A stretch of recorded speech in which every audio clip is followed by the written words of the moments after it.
由中華人民共和國澳門特別行政區政府主辦嘅2025 MICEF 將於3月27至29日喺澳門威尼斯人金光會展舉行，以創新綠色發展、建設美麗城市為主題。今屆 MICEF 綠色展覽設5大展區，首設首發經濟項目展區及綠色未來產業展區，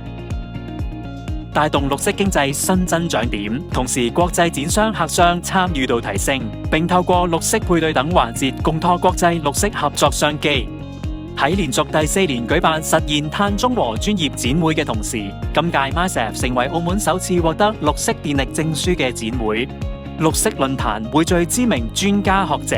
聚焦綠色轉型及技術創新。大會安排社區導覽及技術參觀，延伸綠色平台作用。活動最後一日定為綠色公眾日，了解最新環保資訊，參與環保宣教活動。大會設電動穿梭巴士，鼓勵綠色出行，歡迎免費入場參與。詳情請瀏覽網站或致電87989675查詢。